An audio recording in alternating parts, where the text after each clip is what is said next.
여러분들을 향해 갑니다. 여러분과 그리고 이 대한민국의 안전 빵빵입니다. 빵빵입니다. 그리고 네. 안녕한가 전유혁의 안전 빵빵.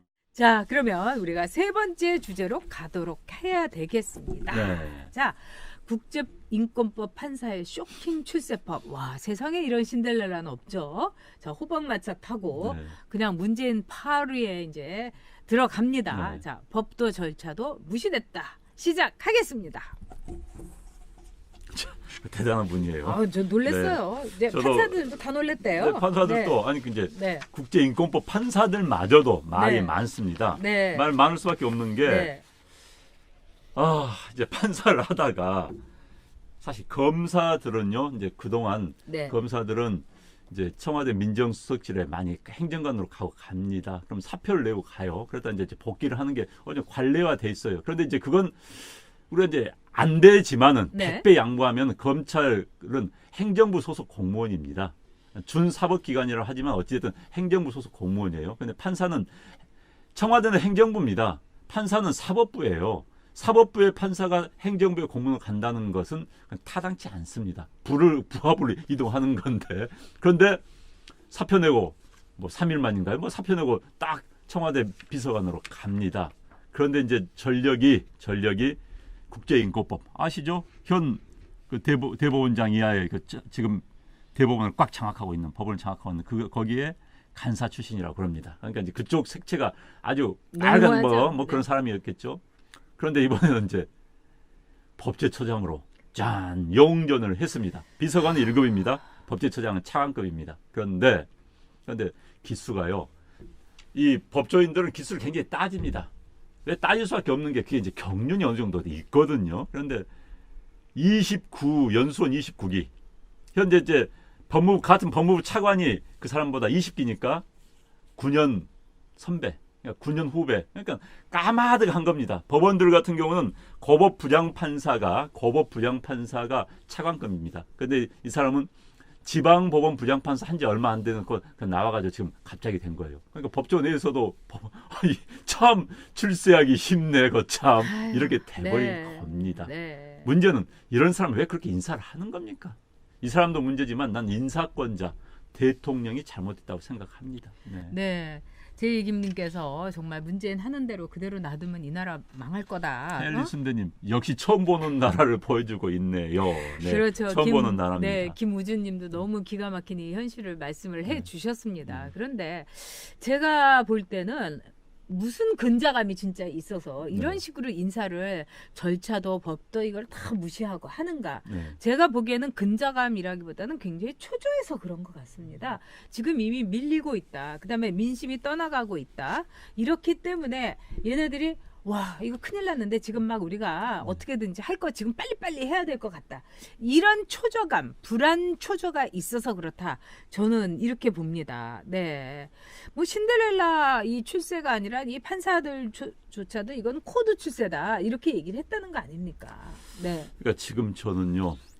이 정부가 한 최고의 제약 가운데 하나가 사법부를 코드화시켰다는 겁니다. 네. 아, 사실 사법부를 무서운 코드화시켰기 일이에요. 때문에 이건 네. 무슨 이제 사법부가 불신을 받으면요. 한국 사회 전체의 신뢰가 상실돼 버리는 겁니다.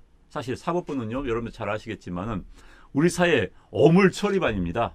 우리 사회가 어물이 쫙 이제 왜 제가 거듭 말씀드리지만 행정부는 현재를 관리하는 거고요. 입법부는 법을 통해서 미래를 제시하는 겁니다.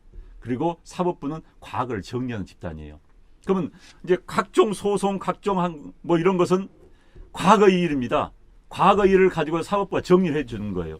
그 정리가 없이는 우리는 한 발짝 못 나가고 똥구덩이 속에 살게 되는 겁니다. 그런데 사법부가 이제 이른바 코드 인사 돼가지고 자기들끼리 판사한다? 그러면은 사법부를 믿질 않습니다. 그 누구도 사법부의 판결에 대해서 믿질 않아요. 한국에 똥 처리가 안 되는 겁니다. 어물 처리가 안 되는 거예요. 그럼 우리 어물 속에 살고 있는 겁니다. 그건 뭐냐? 불신이라는 어물 속에 살 수밖에 없는 거예요. 불신, 신뢰 상실. 한국 사람은 영원히 서로가 사법부가 정리를 믿지 못한다. 정리가 안 되는 사회가 되는 겁니다. 제가 뭐 우리 둘이 예를 들어서 소송을 했다. 네. 뭐 할 일 없으나 코드. 예를 들어 제가 A라는 사람을 소송을 했다. 그런데 사법부가 땅땅 때려서 안정화를 잘못하면 제가 그래? 할 수 없지. 해야 되는데 이제 사법부가 불신을 하면요. 뭐 이것 봐라? 나 못 견디겠어. 사법부 안 앞에서 이제 자기라는 사람도 별의별 사람들 생길 겁니다. 이렇게 사법부를 코드로 망가뜨렸다는 게 최고의 죄악입니다. 이게 한번 되는 이건 뭐 1, 2년으로 바꿀 수가 없는 거예요.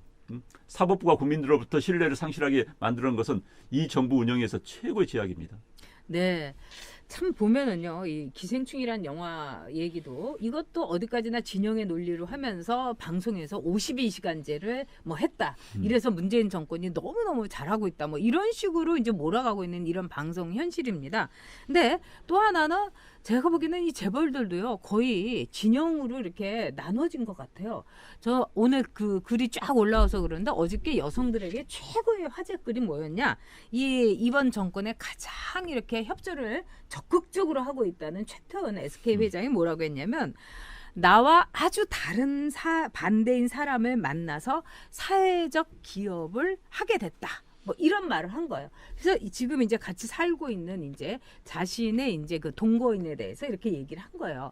그러니까 그러면서 뭐라 하냐면 돈에 대해서는 전혀 관심이 없는 사람이어서 자기가 네. 사회적 기업을 하게 됐다고 그러는데 네. 제가 자꾸 이렇게 만져서 죄송한데 네.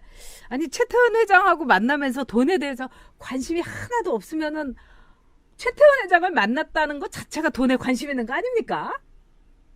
글쎄요. 남녀가 문제는 우리가 잘 모르니까 아. 그 남녀가 문제는 자기들끼리만 아는 겁니다. 그건 제3자가 아니에요. 그건 자기들끼리는 몰라요. 그러니까 최태원이 이런 멍청한 소리를 했는데 세상 사람들이 그 얘기 듣고 세상 여자들이 다 웃었어요. 아, 그랬어요? 네. 그 안영환 선수하고 이렇게 만나면서 나 용모에 대해서 전혀 관심이 없는 사람을 알게 돼서 내가 이 외모 지상주의에 대해서 알게 됐다. 뭐 그거하고 똑같은 거 저 아닙니까? 칭찬하신 걸 받아드리겠습니다. 네.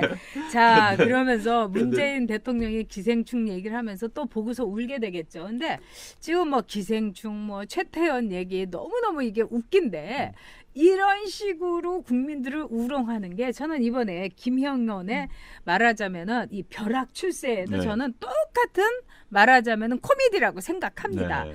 자, 이분이요 인천지법에서 청와대 법무이사관 뭐 이러면서 법제처장까지 가는데 한 번도 공백이 없었어요. 네. 그러면 이건 겹친 겁니다. 그러니까 이 사람은요 나라 돈을 정말 하루도 안 받은 일이 없으면서 대단한 분이에요. 계속해서 이렇게 네. 겹쳐서 네. 몇 주간에 단 몇 주에 공백기도 네. 없는데 이 사람이 뭐라고 하냐면 안 가요. 저는 네. 청와대에 안 들어가요. 했는데 또 청와대에 들어가고 네. 전 행정부에 안 들어가요 하는데 또 행정부에 들어가고요. 그래서 진짜 새로운 판사의 역할에 대한 롤 모델을 제시를 했다. 이렇게 볼 수 있는 거예요. 그러니까 이제 사회적 기업을 진짜 돈에 대해서 아무것도 모르는 그분을 만나 갖고 내가 사회적 기업을 하게 됐다는 거하고 거의 일맥상통한 겁니다. 아니 그러니까 판사하다가 청와대 비서관 하다가 이제 정부 부처에 장차관 하다가 이제 다음 이제 국회의원도 한다고 그러겠네요. 지금 보니까. 아, 그렇죠. 네. 네. 아니면 이제 저러다가 이제 대법관 하겠다고 또 나올지 모르겠습니다. 네. 그럼요. 네. 참. 그러니까 세상이 너무 이상한 거고 세상 우리가 알고 있는 상식 우리가 갖고 있는 뭐 인간의 도리, 인간의 의리 뭐 이런 것 때문에 서른하고 그 양정철이 만났다는 거 아니에요. 그러면 공직자로서의 도리, 국민에 대한 의리 이건 없다는 거 아닙니까? 그러니까 얘네들은 세상이 아주 우습게 보이는 거예요. 그러니까 지금 하는 짓들이 너무너무 뻔뻔합니다.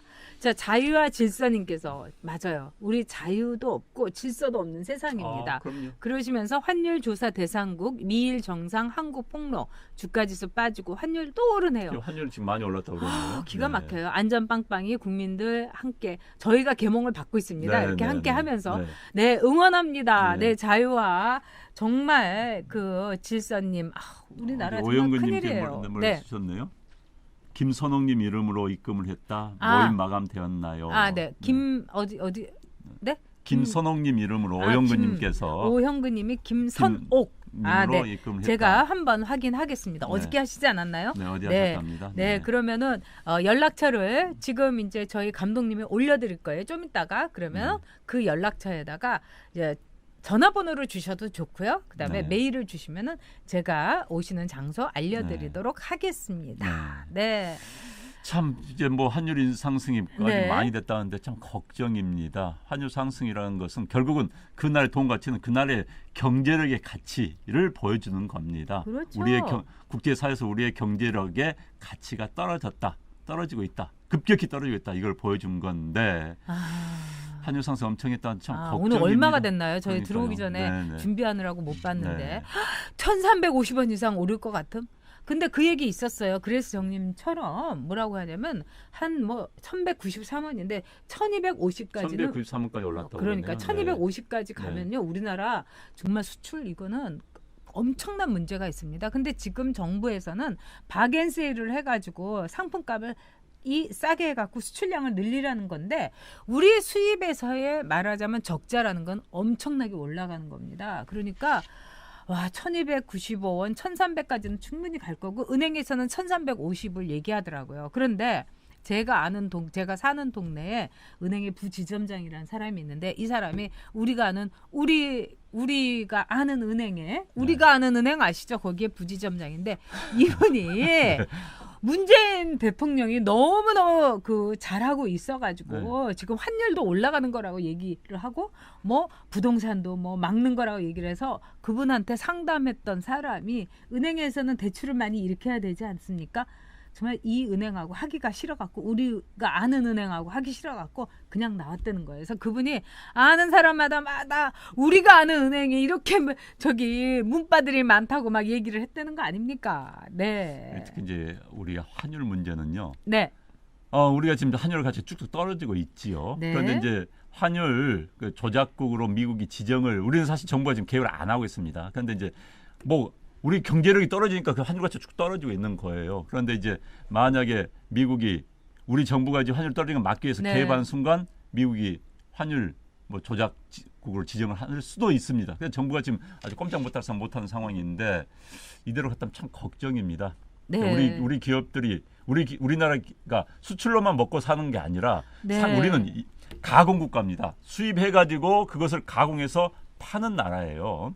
그렇기 때문에 이게 명암이 똑같이 같이 가는 그렇습니다. 겁니다.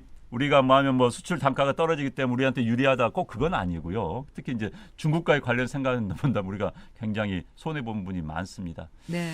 참 여러 가지로 지금 걱정입니다. 그렇습니다. 경제가 네. 모든 건 경제인데 네, 경제 참 그럼요. 걱정입니다. 네. 일파만파님, 뭐 파티캣님, 그다음에 김종원님, 뭐 1,300 이상 오르면 우리나라 기업들은 뭐 외국을 갈 수 있는 기업은 그래도 괜찮고 나머지는 다 문 닫아야 되는 겁니다. 네. 할 수가 없어요. 그래서 참 이 김상경님께서 못해도 너무 못하죠. 제대로 되는 것 하나도 없는 것 같다.